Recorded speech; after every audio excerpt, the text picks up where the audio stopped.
welcome, Miss Pierce, and thank you so much for joining us today. Thank you. Thank you for having me. I appreciate that. So, Miss Pierce is going to talk to you about financial information and why money matters for young adults. So, please introduce yourself, and I will pull up your slides. Thank you.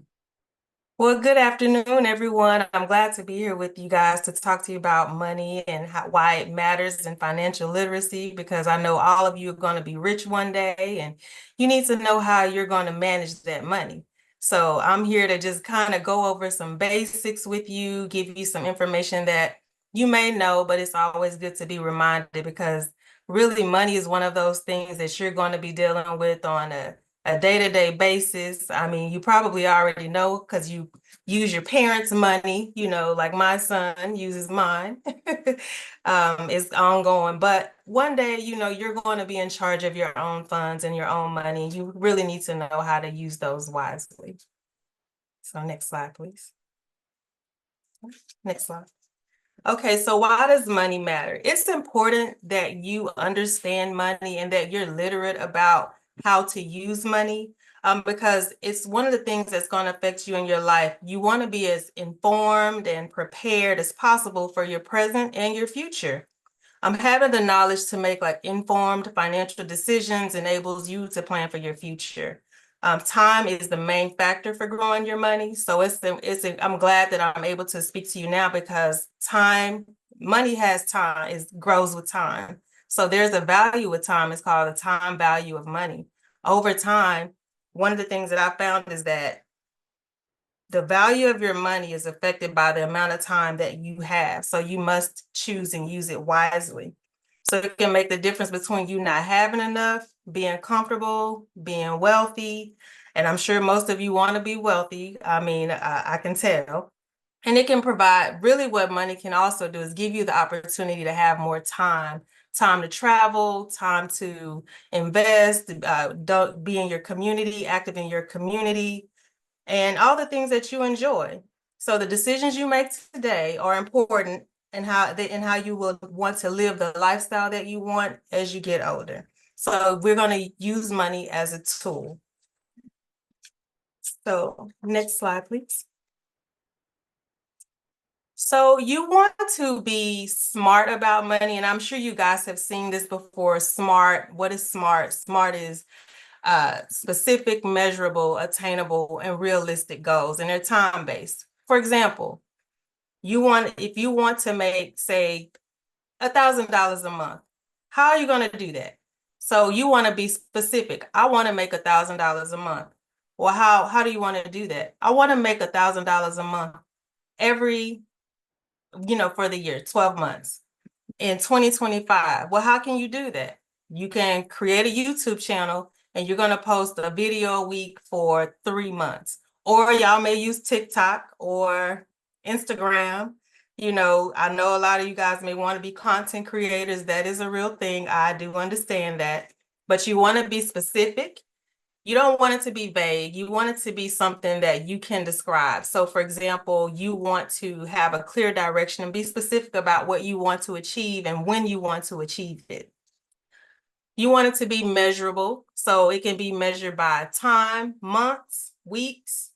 It can be measured by improvements. Say maybe you made more than 25% improvements.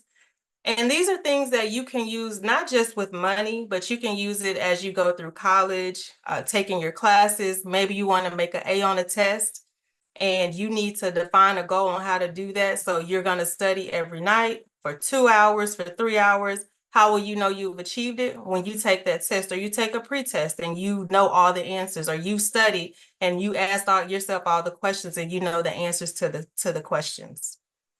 It's okay. Next slide, please.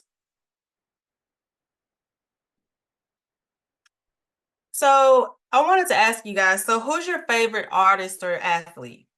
And you can come off mute or you can put it in the chat if you like. And then I want you to say, who? Chief Keef. Chief Keef? I don't know who that. Simone Biles. Simone, okay, Simone Biles. Like all I know is Kendrick Lamar. I know Drake. I kind of know somebody named Gunna. I don't know his songs. Y'all probably do. But the thing is, they've made career decisions and they make a lot of money. But what I want to show you guys is that whether you make $100,000 or $1,000,000, you have to have a plan on how you use it, because you can have that $100,000 and be a millionaire, or you can have that $1,000,000 and you can be broke next year. So financial literacy is important. So when you think about career decisions that you want to make, think about what you enjoy doing. What would you do every day if you didn't make money doing it? That's how you can identify. People say, well, identify what's your passion. Your passion could be drawing. It could be an artist. It could be making rap songs and music. Find ways to take the things that you love and you enjoy and find ways to monetize it, because I promise you, money will come to you. Don't worry about that part. I come to you as just telling you, do what you love, because even in my career, I've been very successful, but I veered off of what I enjoyed, which is educating people about financial literacy and finances. And that's what I'm doing now. This is what I would do if I made $0. I would talk to you guys about financial literacy and how to make that work for you. You know, so when you think about your careers and you're going to college, I encourage you not to just focus on the amount of money you can make. Focus on what you love. The money will come. I promise you, it'll come. So I just want to tell you that. So what brings you joy? What do you enjoy doing? What do you love doing? Do you love helping people? Does that mean that you want to be a doctor, an educator? You know, find those things and you'll find ways to make money and to monetize those things that you enjoy doing. So can anybody tell me what they want to do, what they think about they enjoy doing as a career? What do you love? Have you guys thought about that? Do you know where you're going? Go ahead, Kenneth. Anesthesiology. Anesthesiology. And so you got to think about planning for that. A lot of schooling, a lot of hard work, but it's lucrative and you can make a lot of money. And so we'll talk about ways that you can ensure that the money you make, you can keep it as time goes on. Mariangeli? Mary Angeli. Mariangeli.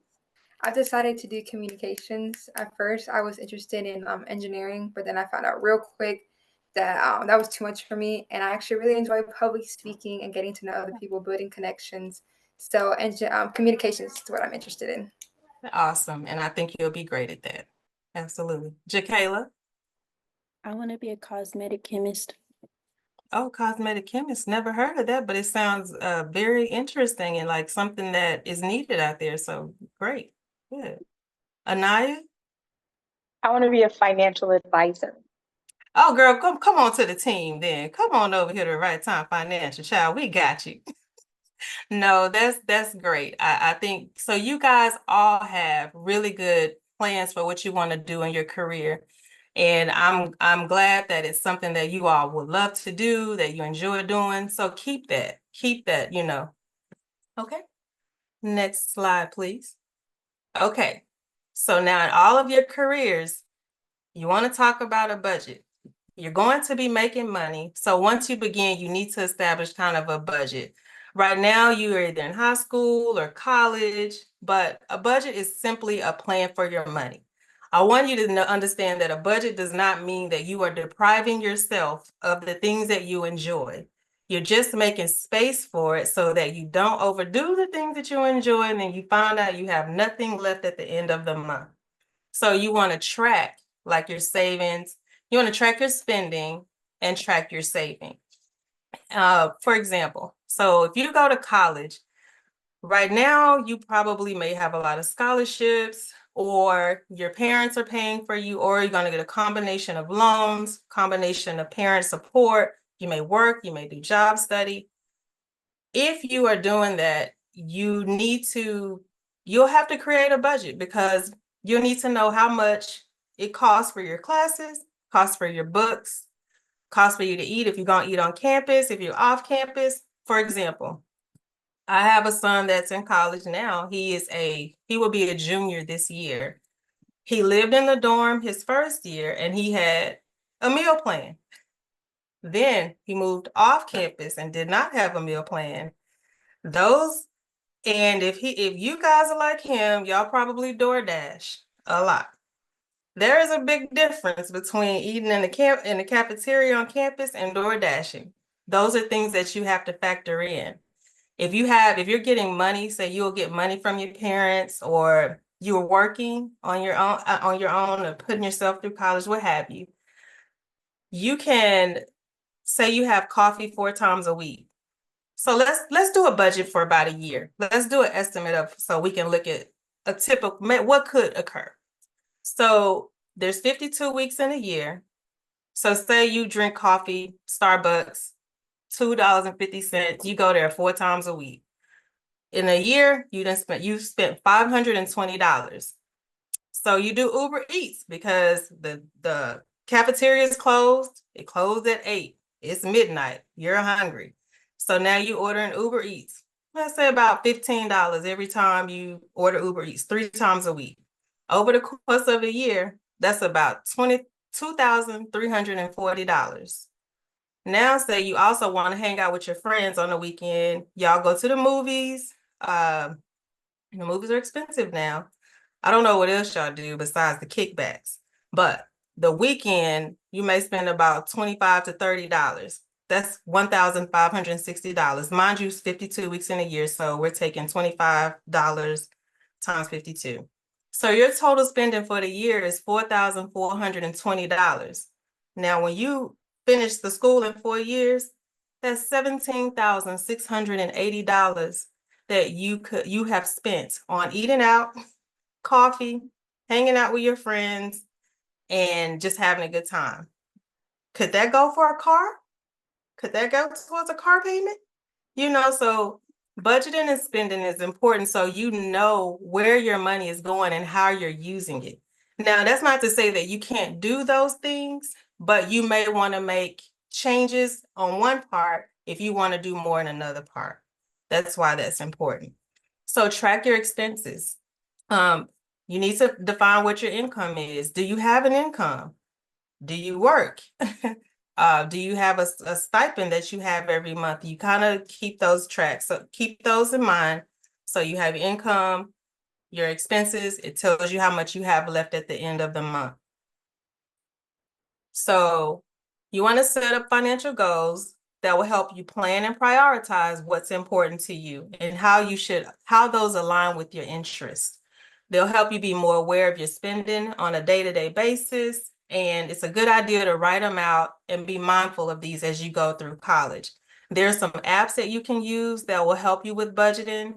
You have Mint, and you have what is called UNAB. You need a budget. That's what it stands for, YNAB. You need a budget. There's Fudget. If you want to use pen and paper, you can always use that Excel spreadsheet. A lot of times you can pull in your expenses from your bank accounts. So if you run a report from your bank account and you can export it in Excel and you can see what you spent your money on for the whole month.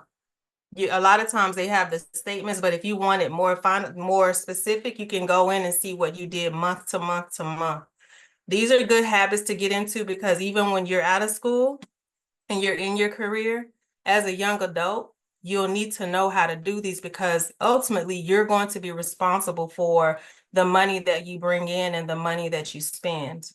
Okay. Next slide, please.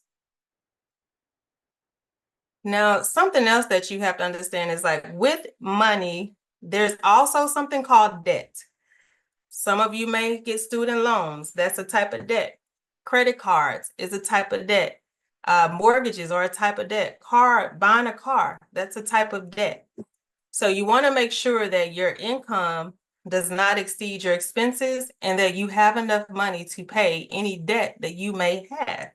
And debt is something that you owe somebody. For example, if you have a student loan, you have to go back and pay the cost of the education back to the institution. It usually includes a fee or an interest. over time. And I'll tell you, like, student loans they can be expensive. I had student loans when I went to college, and they're almost forgiven. Hopefully they're gone, but it takes a long time. So one word of advice is, if you take a student loan and you qualify for a certain amount, only take what you need. When I was in college, I had I had a car, and I bought it with my student loan money. The car is gone, but I still have the student loan. So don't make mistakes by taking out more than you need. I didn't need that money for that car, but I had it in my account. I had a refund check, and I thought that I could just, spend it how I wanted to spend it. Don't do that. It might look good at the time, but in the long run, it's not like one of the best decisions that you can make. So just be mindful of that. So if you take out a loan to pay for college, there's a certain sum that you'll have to pay back with interest. The same thing with credit cards. They are good to have. They're good to use. They're good for you to have. And it may be something that you can speak with your parents about, maybe putting you on a credit card so that you know how to use it responsibly. Now, when you go out to college, they may have tables that say, come get this basketball hoop that you can put on your door, behind your door. We'll give you a free t-shirt. Sign up and get this credit card. If you can't afford to pay that monthly expense with that credit card, you don't need it. I would recommend you build up your credit by using a card that your parents may have. Maybe they put you on as a user, and you can use it that way. But don't get any new credit cards in your name until you are employed on your own and you can take care of that, because credit is important, and you don't want to start out having a bad credit score, which is important when you want to borrow money. The higher your credit score, the better terms and conditions you get when you are looking to, say, purchase a car or buy a house or rent an apartment. They look at those things. If you are not financially responsible with cards or money, that can affect your credit score negatively. And you don't want that right now. You're too young. So you want to be responsible about how you use your money. So there are ways, there's a couple of different ways, say you want to manage your debt. There's a snowball effect, and then there's also the avalanche effect. So if you have a credit card, the snowball effect essentially means that you're going to pay off the card with the smallest balance first. So if you're someone who likes to see things happening quickly, start small, build it up high. That's the debt snowball effect. So you start with the smallest balance first, then you move to the next card with the smallest balance, and so on and so forth until you have paid those debts off. You, regardless of the interest rates, you make the minimum payments on all the other debt except for the one that you're paying off. You make bigger chunks of payment to pay that off. And then once that smallest debt is gone, you take that payment and you add it to the next payment. So the payment you were paying on that one, you move it to the next. So now you're doubling up on that second debt payment with the payment you had before and the next one. So does that make sense? Do you guys kind of understand, like, you're using the payment of one, you pay it off, then you take what you're paying there, you move it to the next one. It's like it's snowball. Okay, I see your thumbs up. Okay, and then the debt avalanche approach is when you make the biggest payments first. So if you want to see larger amounts gone quickly, you use the avalanche method. So if you have a credit card and it's $5,000, you have another one that's $2,000 and $1,000, you'll pay the $5,000 first, then the $2,000, then the $1,000. So your debt will end up moving faster, but it's a lot more to pay at one time. So just to not take avoid the unnecessary debt. Like I said, no additional credit cards if you don't need them. They're good to have. You may need them for emergencies. By all means, they're there to use as a tool, but don't abuse the tool, and keep mindful of what it's for. And that's usually just to make larger purchases that you may not have the money for at the time, but pay it off. Pay it off. Okay. Next slide, please. So one of the things as you guys go into your careers and you get out of school and college, you'll want to build your savings. And my advice is always to pay yourself first. You pay yourself first, you can build up your savings. One of the ways you can do that is say when you get money, you put some of that into another account. And you don't touch it. You don't look at it. You don't see it. You only use what you have left. So say you make $1,000. You're going to put back $100 into account. Now you just, in your mind, all you have is $900. Don't even worry about the other $100 because you paid yourself first. Then you take that 900 and you use that to pay everything else you got going on. So you can always make sure that you have something for yourself because you'll be working hard. And you want to make sure that all your money is not going out the window to something that you don't need. So pay yourself first. That once you have started paying yourself first, you'll find that you have an emergency fund.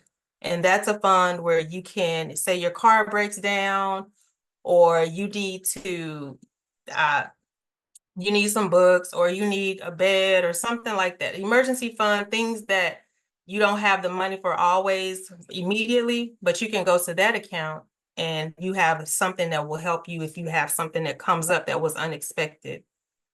Savings accounts and investment accounts. Savings accounts are where you put your money. So I recommend that if you look at high yield savings accounts, where you can put your money where you can grow it at least like 5% a year. There's some online, just Google high yield savings accounts and put your money there when you're paying yourself first. And investment accounts are like stock accounts, retirement accounts, things of that where you plan now for the future. So that's more of a long-term plan, investment accounts. And that's what you guys are doing. You start early, and then as you get older, it's better. You don't have as much, you don't have to play catch up. For example, I had an aunt, she worked at the Texas toll road. I'm in Texas, if you guys know, I'm in Texas. And she was 60 years old, and she thought she was going to retire. But what ended up happening was she got let go from her job, and she thought she had time to save in her retirement. And she had $38,000 in her retirement account. So she didn't plan, but she probably also didn't have somebody telling her to save early. And that's what we're hoping that, with Dr. Murray having me here, we hope that you guys at least take away to save early, to start now. Don't wait, because over time it's going to be more expensive to do the things today that you want to do tomorrow. I mean, it's going to be more expensive tomorrow than it is today to do the things that you enjoy. And you guys have probably seen it with the homes and stuff like that. They went up significantly, and what we thought was expensive 2 years ago is not expensive now. Even looking at food, y'all know, going to Raising Cane's and all those places and Chick-fil-A, it was cheaper. Now it's not. So now you guys got to learn how to cook if you're not cooking. Save the money. Okay. So just know that, think ahead.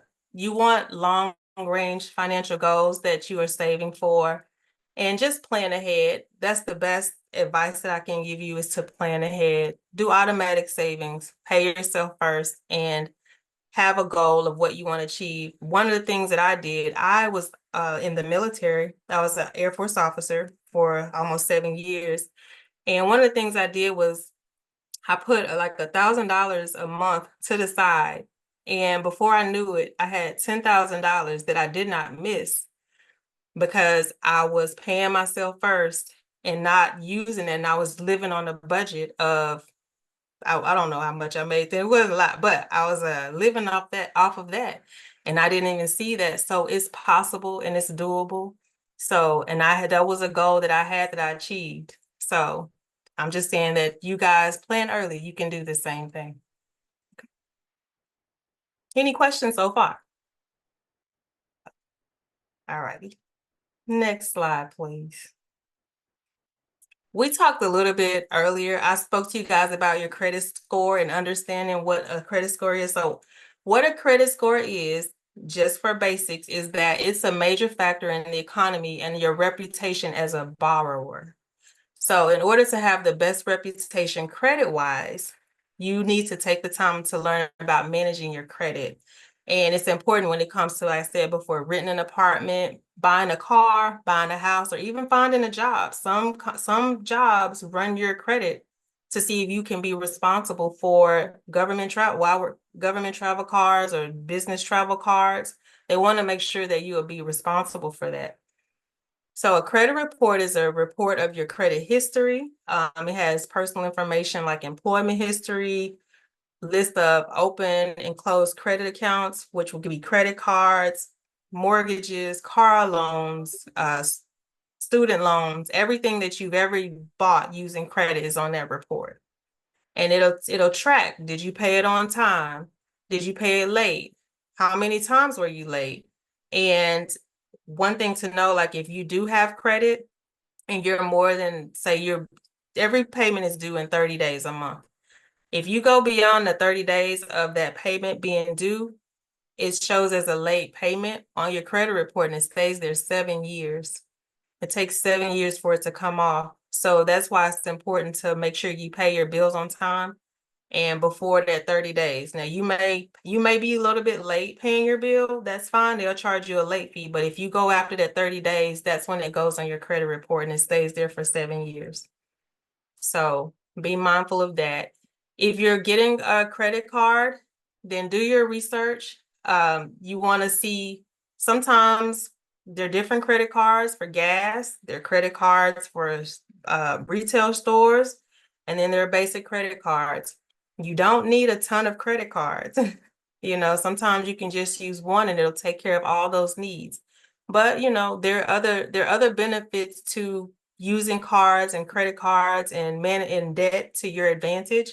We won't get into all of that now, but right now, what I want you to understand is the basics of why credit is important and why you need to be mindful of how you use debt. When you get a credit card, or if you have credit, it's not just credit card, but your credit score is comprised of payment history, which is about 35%. So if you had one payment that was late and that's 35% of your credit score, it's a huge hit to your credit score. The amount of debt you have, typically you want to stay 30% or lower on your balances for credit cards to keep your score at a higher number. The length of your credit history is about 15%. So that's important, not as important as the other ones, but it has a significant factor rating. And then new credit is 10%. So anytime you open up a new account, it counts for 10% of your score. And then your credit mix is about 10%. So there are a couple of different factors that go into factoring what your credit score is. Anybody have any questions about credit reports or credit scores? You can also get free ones every year. Once annualcreditreport.com, you can get a free credit report. And Credit Karma is also a free app that you can use to check your credit score. It's not always the most accurate, but it can give you a good idea of where you stand. The one that I would recommend would be like myfico.com. Yes, Vera? Yeah, so my question was, what age do you recommend like we start our credit score? Like, would you say right off the dot 18, or should we wait a little bit? I say you can start working on your credit history. Don't worry about your credit score right now. But you want to build up your credit history just by if you have an apartment and you pay your rent on time. If you have a car and you have a car note, pay your car note on time. Those are things that will build up your credit history. You don't have to do anything to do that. It's just when you get into those or you have those, make sure you pay it on time. And that's all you have to worry about. Does that help? Okay. Yeah, thank you. Okay, you're welcome. Okay, any questions about that? Any other questions? Okay, so you guys are already smart. See, I'm just here just giving you guys tips. Y'all already know it, so I'm glad. Okay, next slide, please. Okay, taxes are another thing. So you may or may not have to worry about taxes right now, but when you become employed, you will. Taxes are, do you need to file taxes? And if you work in the US, 9 times out of 10, you'll have to pay taxes. It's a part of what we have to do as US citizens. So I'm trying to think what it's based on your income and taxes are withheld. But as a student in school, one of the things that your parents and you need to be aware of is that you qualify for certain educational benefits, the American Opportunity Credit, the Lifetime Learning Credit. There's a tuition and fees deduction and student loan interest deduction that you can claim on your taxes. The American Opportunity Credit is a credit for up to $2,500 for every eligible student that paid qualified educational expenses, which is typically tuition, books, fees, things of that nature. There's the Lifetime Learning Credit, and that's $2,000 per eligible student based on qualified expenses that were paid during the tax year. The American Opportunity Credit is usually only for 2 years. The Lifetime Learning Credit does not have a limit on the number of years that it can be used on your taxes. And then there are tuition and fees deductions. So up to $4,000 can be deducted from your adjusted gross income, which is some taxes it's complicated, but it's not. So there's $4,000 that you can take from your adjusted gross income on qualified expenses. So this comes into place that your parents will either take advantage of these tax credits or advantages, or you will if you claimed yourself. And so you need to kind of see what works best for you guys as a family. If you work and your parents claim you, like I'm gonna still claim my son because I still pay a lot for him. He works and he can file his own taxes because he had a job. However, he has to note that somebody else could claim him as well. So just be mindful of those. If you guys work and your parents claim you, you can also get your own your own claims for your own taxes, but you have to make sure that you annotate that somebody else can claim you as well if they can. Okay. Next slide, please.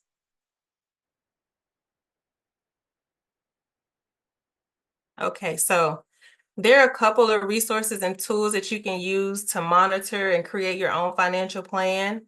It can be challenging at times, but there are tools and resources to help you get that done. And there's some examples like I said before, apps like Mint, You Need a Budget, YNAB, a personal credit to bank to track your expenses, your budget, your debt, your investments, and get personalized advice. There's websites like NerdWallet, Investopedia, and Khan Academy. And some of you guys may already be investing on Robinhood and TradingView. There's a lot of different ways that you guys I know have probably researched on how to make money, because I think that's what y'all want to do is make money a lot too. So there are calculators, Bankrate, Smart Asset, FinAid, you can estimate your savings, your debt, and investment needs and outcomes and make plans. And then you can also always use financial planners, counselors, and coaches to get professional guidance and support. And I will say, like myself, I work with Wright Time Financial, but financial planners and advisors and coaches are absolutely a resource that you can use because you don't have to know everything. That's why they're there. It's just like if you go to the doctor, you don't have to know everything. That's why the doctor's there. If you play sports, you don't have to know everything. That's why you have a coach. So don't be afraid to utilize the resources that you may have to get started on planning, saving, investing, insurance, credit help, repair, scores, all of those things are there. There's resources available for you to use at all times. Next slide, please. These are some budget. This was a link that I had attached to the slides. I don't know if they will have the slides, but if you have the slides, there's the top budgeting apps there that you can use, and you guys can look at them and see what's best fits you on those. And that's all I have. Do you guys have any questions? You guys ready for college? You ready for budgeting your own? Okay, I see questions. Can federal assistance affect your credit or taxes if you apply to them? No, it'll affect your taxes just because you'll have to claim if you received something from the government on your taxes, but it doesn't affect your credit. How should you save up for a car as someone who kind of struggles with compulsive buying, and when is a good time? Well, if you struggle with compulsive buying, then you need to set aside money that you don't touch. So you can buy things. There's nothing wrong with buying and purchasing, but you have to have a plan. So if you want to buy a car, you need to set a plan on how you're going to do that. You may need to cut down on the compulsive buying. I'm curious to what are you buying compulsively? Where are you, Kenneth? I'm looking for you. What are you buying? Like small things like chips and things, just like Oh. little one-time things.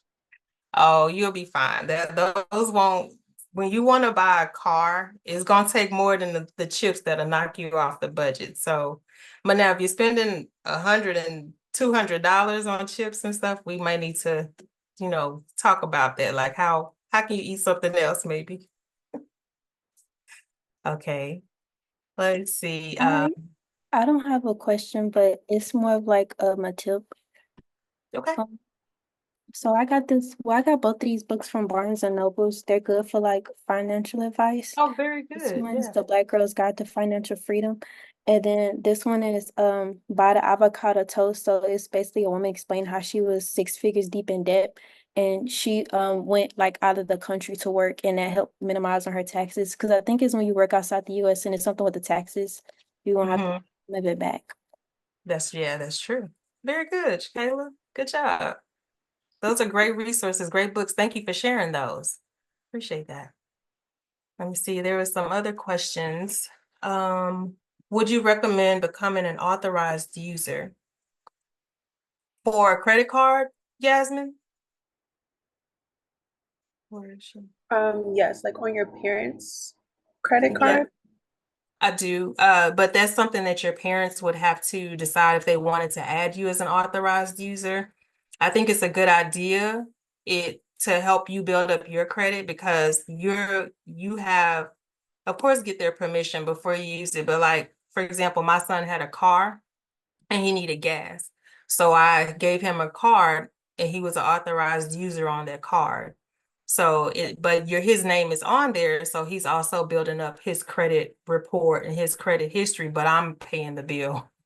And so that's how you kind of benefit from being an authorized user on your parents' account. They pay the bill, but you get to use it and you build up your credit.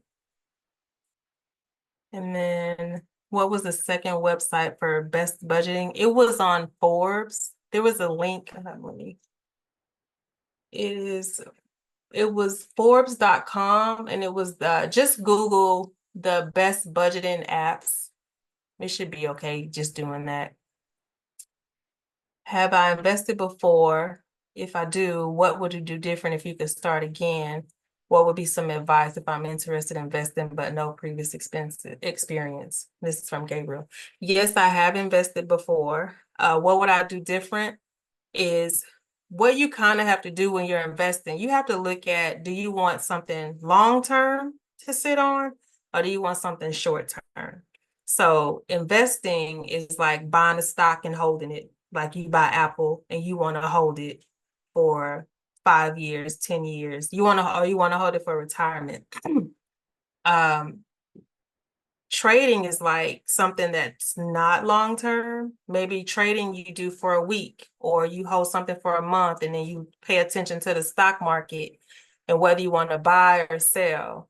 So if I were to do it over, I would have held on to some things a little bit longer. Like there's one stock you guys may have heard of, NVIDIA, that has been like going through the roof.